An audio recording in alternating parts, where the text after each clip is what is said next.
Well, welcome everyone. My name is Alison Woodall and I am a relocation specialist. That means that I help you deal with the financial, logistical, and emotional issues that go along with moving state. And today I'm talking to Brian Bates, who is a vehicle hauler, and he's going to talk to us about the logistics of moving your vehicle to another state, and also just if you are towing something for the first time, he's going to give us some general tips. So Brian, welcome. Hi, Alison. How are you? I'm doing well. That's an impressive truck. Is this what you drive every day?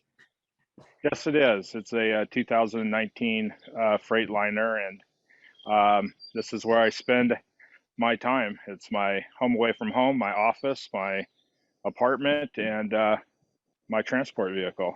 Well, that is wonderful. I know when we were talking earlier, you told me that you actually set up your vehicle hauling business after you retired. You must really enjoy what you do. What's the best part of your job? Well, I had retired out of law enforcement. That was my career. I retired in 2008, and I really enjoyed working with people, obviously, in the law enforcement arena. And so when I got out of uh, after retiring, I thought, what could I do, to still work with people, and it's something I enjoy. So I drove my whole career in a police car. Now I'm driving my retirement in a semi truck, and I just really enjoy dealing with people. Wow. And I'm sure you make it a lot less stressful for them if they know that their vehicle's being moved to a new state and they don't have to worry about that aspect of their move. Yes, that's my goal. I realize people are under a lot of stress when they are moving. I know I would. So I try to put myself in their shoes. And, my goal is to make it as easy as possible for them. Well, that's wonderful. I bet you've seen a lot of states. Do you have a favorite state? I travel the 11 Western United States, and um, I enjoy Arizona, but I'd have to say Montana is probably my favorite state because of its beauty. The people are just really super nice. Something about Montana that I really enjoy. Do you have some just kind of basic maintenance issues that you feel people should take care of before they set off on the road, either in their own vehicle or in a rental truck? Well, I see a lot of rental trucks on the road. Obviously, leaving California, it's amazing, what I see out there. And my advice is with the rental truck is you want to look at the tires. You want to make sure that they're inflated properly. You want to make sure that your windshield wipers are working well, because you don't know what kind of weather conditions you're going to be, you know, coming into. Your lighting system, you want to make sure that is all good, and so that's really important. Just an overall check. Um, Yeah, I know and when I've towed vehicles before, the tires are a really big issue because you don't want to break down on the side of the road. And also along with tires, making sure that you have all the equipment to change a tire if you have to at the side of the road. right.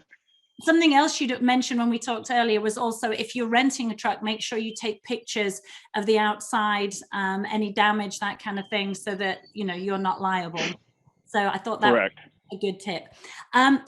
For people towing for the first time, we used to have a 30-foot travel trailer. And I know for me, just the experience of towing something for the first time, or maybe just towing something for a very long distance for the first time, are there certain things that you have to think about when you're towing a vehicle?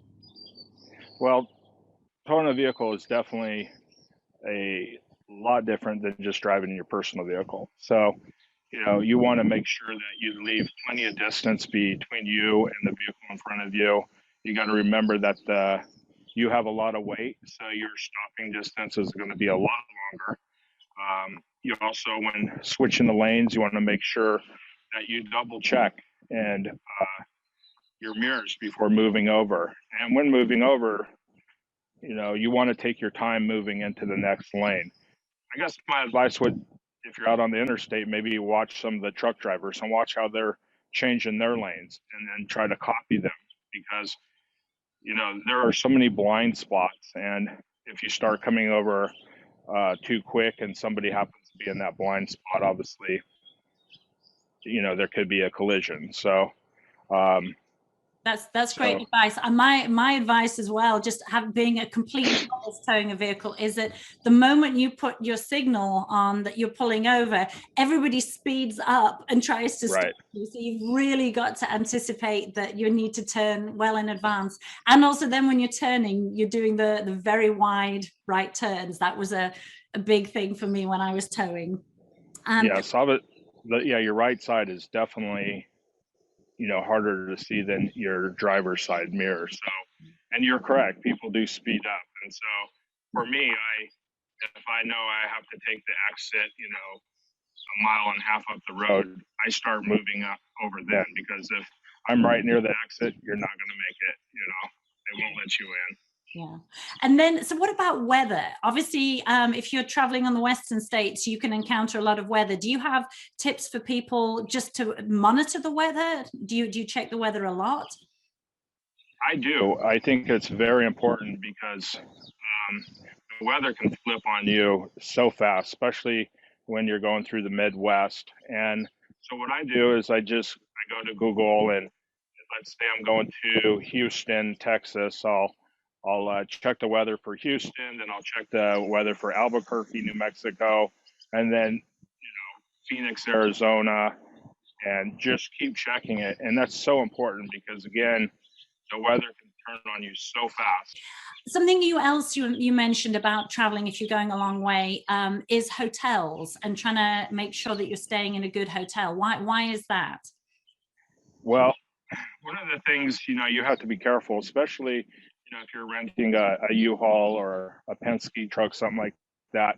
People know that you are moving, and so I don't want to say that you're a target, but you kind of are, and you need to take that into consideration because they know that you're moving possibly from California or wherever, and that all your household belongings are in there, and there could be valuable stuff. So you want to be aware of your surroundings. Make sure you have a good lock on the back of the truck, and then with your hotels, you want to make sure it's a decent hotel. The last thing you want to show up to is a hotel where obviously it's not safe for you, your family, and and your truck, and if you're towing a vehicle. So that's really important. I suggest doing Google reviews, and plan it out. Let's say we're moving from here to Texas, kind of have an idea of where you're going to stay, and make a plan, and use Google and Yelp, to make sure, that the hotel you're staying at is going to be safe. That's great advice. And I would add to that, again, with my limited experience of towing with no, don't drive too far, particularly if you're towing something, or if you're traveling in a big truck that you're not used to driving, because it is very tiring. So, well, that's great advice. I would love to know more about your actual business. And I try to treat people like I want to be treated. And so that is huge. And, obviously things will happen out on the road. There might be delays, but if there's a delay, I immediately let the client know that, hey, this is what's going on. It's a snowstorm, or, a big accident shut down the highway for several hours. So, I feel, the communicative part with the clients is very important.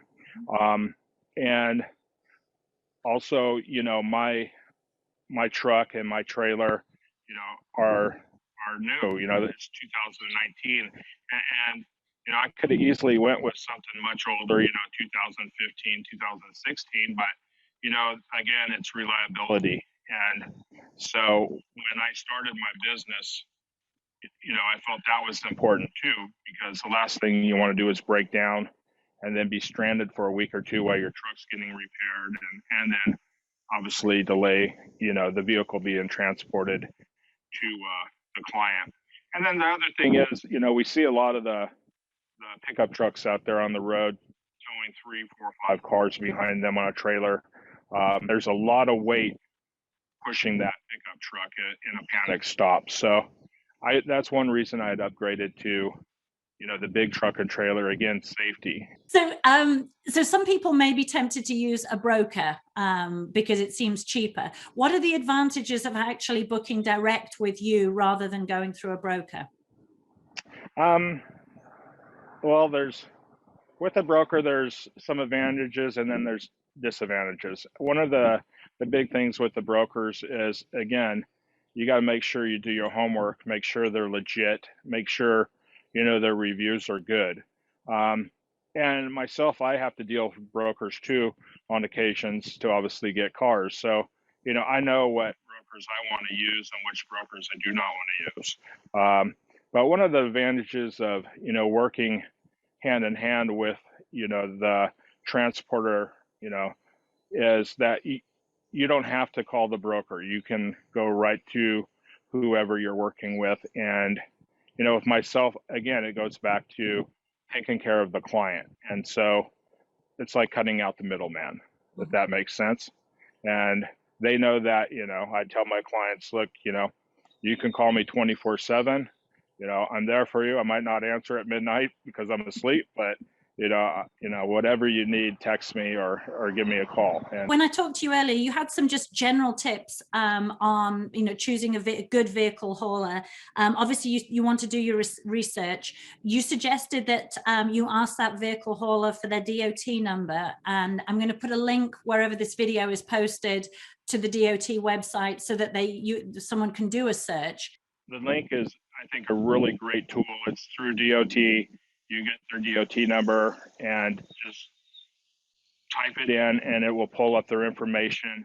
It'll show, how many times they've been issued citations, how many times they've been put out of service. And, if you start seeing red flags like that, you don't want to use them, obviously. And and then from a payment point of view, so do you ask for like a deposit up front and then the rest of the payment when you deliver the vehicle, or do you pay up? What's kind of the industry standard? That's a good question. Myself, I don't collect any payment until the vehicle is delivered. And one good important thing is to make sure you get everything in writing. So when that transporter shows up, he or she is going to fill out a bill of lading, and the bill of lading is going to show any scratches, any damages to your vehicle. It's going to show the mileage. That's really important because the last thing you want to do is give your vehicle to somebody who then offloads it and takes it out to dinner. So, and then you will sign it, and he or she will sign it, and you get a copy of it. Myself, I used digital bill of ladings. That way, everything is photographed, and then once it's signed, the client gets an email, and everything is documented right there. But paying up front, I just don't feel comfortable with that. And I'm very fortunate. I actually right now I have 10, 12 clients booked in the summer, and they're like, would you like a deposit? And I tell them, no, I'm fine. Just, and so far I've never had any problem with people canceling. So if you just, if you're just getting all these red flags with a company, presumably you can cancel with them at any time. At any time. The bill of lading is no different than a contract you would sign for somebody to work on your home. It is a contract. And so if someone was to show up at your residence or your business to pick up your vehicle and you don't feel comfortable with them, my advice is tell them to leave. And it's amazing how many clients that I have who have found me, I'm like their second or third try. And, they're very frustrated because, they didn't feel comfortable. So, either with what equipment the person was using or just, whatever their senses were. So what I'm going to do is I'll put the link to your website in the comments. If someone wants to contact you, what's the best way to contact you? I would prefer them, giving me a call on my business line. Okay. I'm kind of old school, Yeah. reach out and with your phone and give me a call. So. Okay, perfect. Well, I will put your contact information in the comments. One of your big pieces of advice for people who are moving between states is to enjoy that trip from wherever you're moving from to wherever you're moving to, and to try and make it like an adventure. Right. I, I think that's great advice because, one of the things is, people are moving, there's a lot of stress going on. And one of the reasons a lot of people are moving, out of California is they want to slow down, they want a slower pace of life. So, my thought process is you start that slower pace of life when you get in the moving truck to leave California and, take in some sights. There are so many beautiful things here in the United States to see. And again, prior to leaving, when you're looking at hotels, see if there's some fun places to go, a national park or the Grand Canyon, or, again, there's just amazing what's out there to see, and take your time. And, the last thing you want is to be in a hurry, be stressed out, and then something happen, So start enjoying life when you're leaving California and start to slow down. That is great advice. Yeah, I'm probably one of the few people who actually moved to California. So we moved from Florida to California in the middle of the summer, and we took 6 weeks. And you're completely right. It puts you in the right frame of mind for when you get to your new home. You're relaxed, you've seen some amazing things, and you've had a great experience. And then, of course, if someone gets you to move their vehicle, you take away all the stress. Right, right. When they get to their new home, there is their vehicle ready and waiting for them. So I really appreciate you talking to me today. Thank you so much for all the advice. And everybody, just check in the comments below, and we will post all the information so that you can get in contact with Brian. Thank you so much.